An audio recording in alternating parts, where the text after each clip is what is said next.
জুলাই আন্দোলনে মরণাস্ত্র ব্যবহার নিয়ে চাঞ্চল্যকর তথ্য দিলেন সাবেক আইজিপি। আয়নায় নিজেদের চেহারা দেখতে এনসিপি নেতাদের প্রতি আহ্বান প্রিন্সের। জানাবো চট্টগ্রামের সংখ্যালঘুর জায়গা দখল ও ভাঙচুরের অভিযোগ। এবং সর্বশেষ জানাবো বাংলাদেশে পোশাক কারখানা করবে হান্ডা। শুনছিলেন সংবাদ শিরোনাম, এবারে বিস্তারিত। আয়নায় নিজেদের চেহারা দেখতে এনসিপি নেতাদের প্রতি আহ্বান প্রিন্সের।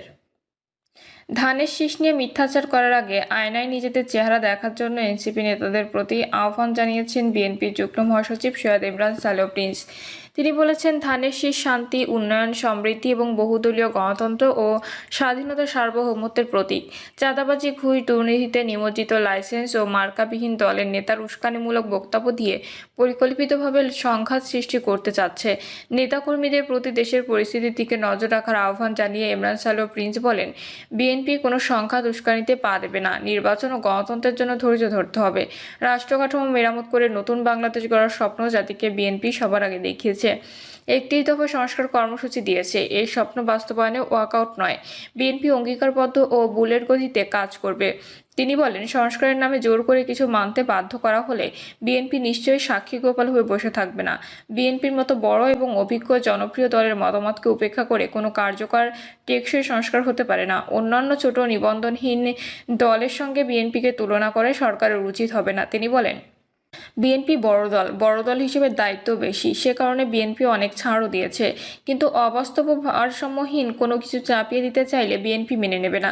দেশের জন্য ভালো এমন সংস্কারকে স্বাগত জানানোর মানসিকতা বিএনপির আছে, কিন্তু বিএনপিকে চাপে ফেলে অবাস্তব কিছু আদায় করা যাবে না। অনেকে অনেক কথা বলেন, বলতেই পারেন, বাক স্বাধীনতা সবার আছে। বাস্তব সত্য, বিএনপি আন্দোলনে না থাকলে আওয়ামী ফ্যাসিবাদের পতন ঘটত না। বিএনপির এই সিনিয়র নেতা বলেন, আওয়ামী লীগের দুর্নীতি দুঃশাসনের বিরুদ্ধে বেগম খালেদা জিয়া ও বিএনপির আপোষহীন লাগাতার আন্দোলনে গণ-অভ্যুত্থানের প্রেক্ষাপট রচিত হয়েছিল। কোটা সংস্কারের ছাত্র আন্দোলনে বিএনপি সহ রাজনৈতিক দলের সমর্থন, গুলিবর্ষণ ও হত্যাকাণ্ডের বিরুদ্ধে খুনি সরকারের পতনের এক দফা দাবিতে বিএনপির আন্দোলনের ডাকে সর্বস্তরে জনগণের রাজপথে নেমে সরকারের বিরুদ্ধে প্রতিরোধ গড়ে তোলে হাসিনার পতন ত্বরান্বিত হয়েছিল। চট্টগ্রামের সংখ্যালঘু জায়গা দখল ও ভাঙচুরের অভিযোগ। চট্টগ্রামের মুরাদপুরে এক সংখ্যালঘু পরিবারের প্রায় 4.67% জায়গায় দখল করে ভাঙচুরের অভিযোগ উঠেছে প্রভাবশালী এক ব্যবসায়ীর বিরুদ্ধে। জায়গা সংক্রান্ত বিষয় নিয়ে আদালতে একটি মামলা এরই মধ্যে চলমান রয়েছে। তবে নতুন করে ভাঙচুর ও দখলের ঘটনায় থানায় আরেকটি মামলা দায়ের করেছে ভুক্তভোগী পরিবার। কিন্তু যার বিরুদ্ধে এসব অভিযোগ, তিনি দাবি করেছেন এই জায়গা তার নামে দলিলভুক্ত। তিনি গ্যাস, বিদ্যুৎ সহ সংশ্লিষ্ট সরকারি সব সংস্থায় রাজস্ব পরিশোধ করে আসছেন। খোঁজ নিয়ে জানা যায়, বৃহস্পতিবার বিকেল 3:30টায় নগরের পাঁচলাইশ থানার মুরাদপুরের 1 নম্বর গেট এলাকায় এই হামলা ও ভাঙচুরের ঘটনা ঘটে। যার বিরুদ্ধে এসব অভিযোগ, তার নাম মোহাম্মদ মহিউদ্দিন চৌধুরী। সকালে সরেজমিনে দেখা যায়, ওই বাড়ির গেট দিয়ে ঢুকতেই বড় উঠান জুড়ে ভাঙা ইট ও বাড়ির আসবাবপত্র এলোমেলো করে ছড়িয়ে ছিটানো আছে। একটু সামনে হাঁটতেই ডান পাশের ভাঙা দেয়ালের মাঝখান দিয়ে ধ্বংসযজ্ঞের মতো পাকঘর দেখা গেল। ফ্রিজ, খাট, আলমিরা সহ বাড়ির সব আসবাবপত্র কোনটা ভাঙা কোনটা অর্ধভাঙা অবস্থায় ছড়িয়ে ছিটিয়ে রয়েছে। বাড়ির দেয়াল ও ছাদ অনেক ভাঙা। পূজার আসনেও লেগেছে হামলার ক্ষত। ভেতরে 3টি রুমে টিপটিপ করে বৃষ্টির পানি ঝরছে। বই, খাতা, কাপড় চোপড়, বাড়ির সব জিনিসপত্র ভাঙচুর অবস্থায় স্তূপ করা। থানা সূত্রে জানা যায়, দখল ও ভাঙচুরের ঘটনায় 3 জনকে আসামি করে চট্টগ্রামের পাঁচলাইশ থানায় একটি ফৌজদারি আইনে মামলা হয়েছে। এই মামলার বাদী হয়েছেন ভুক্তভোগী রঞ্জিত চৌধুরীর মেয়ে দেবী চৌধুরী। আসামি করা হয়েছে মোহাম্মদ মহিউদ্দিন চৌধুরী, আওয়ামী লীগ নেতাকে KM মালি আকবর ও প্রতিবেশী আলমগীরকে। সকালে ওই বাড়িতে ঢুকতেই চোখে পড়ল ভাঙা একটি পূজা মণ্ডপ ধরে অঝরে কান্না করছেন ভুক্তভোগী রঞ্জিত চৌধুরীর মেয়ে বেবি চৌধুরীর দিকে। কান্না জড়িত কণ্ঠে তিনি বলেন, বৃহস্পতিবার বিকেল 3:30টার কথা। বাসায় ছিলাম আমি, আমার বাবা, মা ও আমার দিদি এবং তার মেজো মেয়ে। ছোট মেয়েটা সবেমাত্র স্কুল থেকে আসছে, কিন্তু তাকে বাড়িতে ঢুকতে দিচ্ছে না। আমি আমার রুমে শোয়া ছিলাম। মহিউদ্দিন স্ত্রী হঠাৎ করে এসে আমাকে ঘুম থেকে টেনে হিঁচড়ে নামিয়ে বলছেন, চলে যা, চলে যা। তিনি আরও বলেন, আমি রুম থেকে বের হওয়ার সঙ্গে সঙ্গে দেখলাম এখানে অবস্থা তুলকালাম করে ফেলেছে। আমাদের বাসার সামনের অংশ অর্থাৎ প্রতিটি দেয়াল ভেঙে চুরমার। অন্তত 2 জন গুন্ডা নিয়ে তারা এখানে হামলা করেছে। মুহূর্তে বাসার ভেতরে ঢুকে সব জিনিসপত্র ভাঙচুর করে চিত্তিসান করে ফেলেছে। তিনি অভিযোগ করে বলেন, আমি কোনো রকম বাসার ভেতর ঢুকে দরজা লাগিয়ে দিই। আমার বড় ভাইকে ফোন করার পর তিনি পুলিশকে কল করে সব জানান। এর মধ্যে এসব সন্ত্রাসীরা লাগাতার আমাদের ঘর ভাঙছে, হামলা করছে। এ সময় আমি তাড়াতাড়ি বের হয়ে আমার পরিবারের বাকি সদস্যদের বাঁচানোর চেষ্টা করি।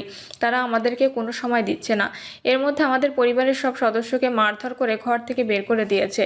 পরে পুলিশের সামনেই আমাদের ঘর ভেঙেছে, কিন্তু তারা কোনো কিছুই বলেনি।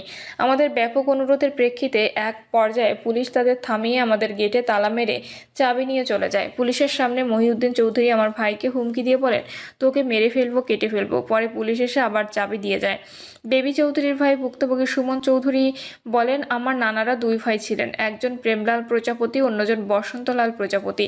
বসন্তলাল প্রজাপতি অবিবাহিত অবস্থায় মারা যান, ফলে ওই ভাইয়ের সম্পত্তির মালিক হন আমার নানা প্রেমলাল প্রজাপতি। আমার নানার 2 মেয়ে, রত্নাবালা প্রজাপতি ও রীনাবালা প্রজাপতি। রীনা প্রজাপতিও ছোটবেলায় মারা যান, ফলে ওনার সম্পত্তির মালিক হন ওয়ারেশ মূলে আমার মা রত্নাবালা প্রজাপতি। আমার মা খালা দুজনের নামে পিএস ও বিএস খতিয়ান রয়েছে। সুমন চৌধুরী আরও বলেন, যারা দখল করতে চাচ্ছেন তাদের বক্তব্য তারা সেই জায়গা আমার নানির থেকে ক্রয় করেছেন। নানা বেঁচে থাকা অবস্থায় আমার নানি আরেকজন পুরুষের সঙ্গে চলে যান। সেই কষ্টে আমার নানাও মারা যায়। আমাদের ধারণা এরপর আমার নানি তার দ্বিতীয় স্বামী যোগসাজশে এ সম্পত্তিগুলো বিক্রি করেছেন, কিন্তু এখন 1958 কিংবা 60 সালে বিক্রি করেছেন কিনা আমরা জানি না। তবে যদি বিক্রি করে থাকেন, ওদের নামে কোনো পিএস রেকর্ড বা বিএস রেকর্ড করতে পারেননি। এখনও এইসব সম্পত্তি আমার মায়ের নামে খতিয়ানভুক্ত। তিনি বলেন, পিএস খতিয়ানে যে সম্পত্তি পাওয়া গেছে সেগুলো অর্পিত সম্পত্তি হিসেবে পাওয়া গেছে।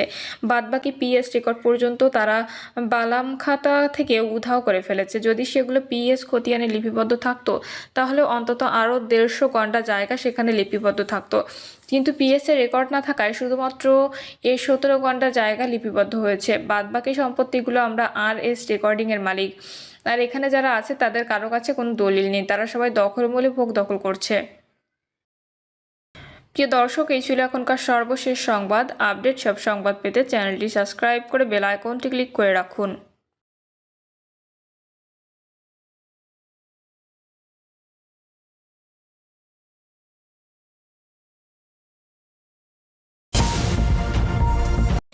জুলাই আন্দোলনে মারণাস্ত্র ব্যবহার নিয়ে চাঞ্চল্যকর তথ্য দিলেন সাবেক আইজিপি।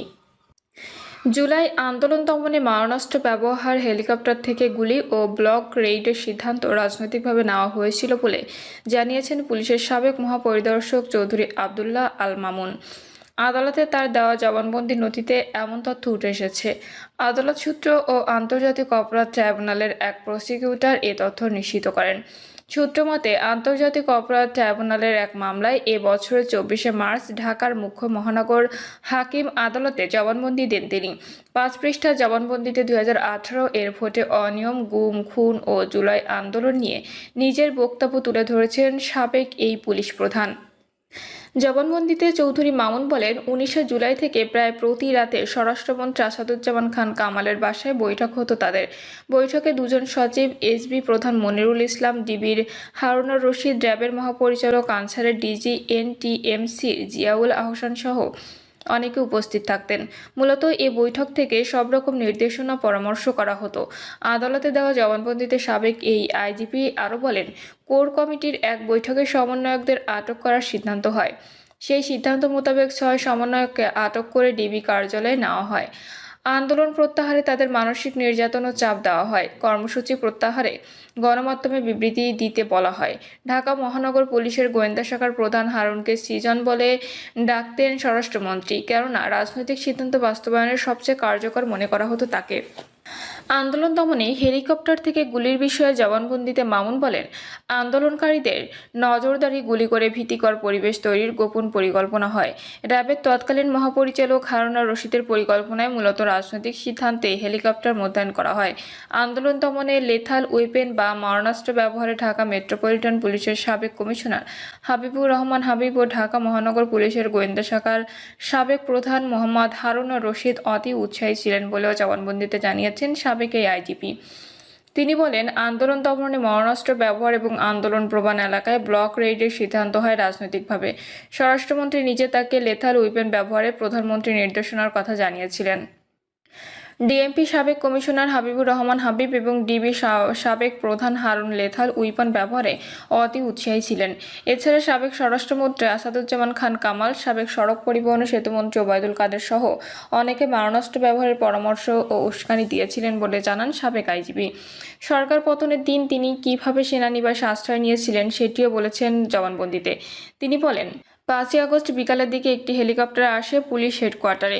ওই হেলিকপ্টারে তেজগাঁও বিমানবন্দরে যান তিনি। এরপর সেখান থেকে সেনানিবাসে আশ্রয় নেন। জবানবন্দি শেষ অংশে গুলি করে হত্যা আহতের ঘটনায় সে সময় পুলিশ প্রধান হিসেবে অনুতপ্ত ও ক্ষমা চান চৌধুরী আবদুল্লাহ আল মামুন।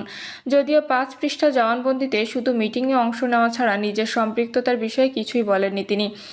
আদালতে সম্পূর্ণ সত্য প্রকাশ করার শর্তে সম্প্রতি চৌধুরী আবদুল্লাহ আল মামুনের রাজসাক্ষী হওয়ার আবেদন গ্রহণ করেছেন আন্তর্জাতিক অপরাধ ট্রাইব্যুনাল। গত 10ই জুলাই গণঅভ্যুত্থানের সময় সংগঠিত মানবতাবিরোধী অপরাধের দায় স্বীকার করে নেন চৌধুরী আবদুল্লাহ আল মামুন। সব দোষ স্বীকার করে সাবেক এই পুলিশ মহাপরিদর্শক বলেন, আমি এই মামলার বিষয়ে বিস্তারিত ট্রাইব্যুনালের সামনে তুলে ধরতে চাই। এরপর এই মামলায় রাজসাক্ষী হওয়ার ইচ্ছা পোষণ করেন তিনি। পরে ট্রাইব্যুনাল এটি মঞ্জুর করেন। পাশাপাশি কারাগারে তাকে নিরাপত্তার জন্য আলাদা কক্ষে রাখার নির্দেশ দেন।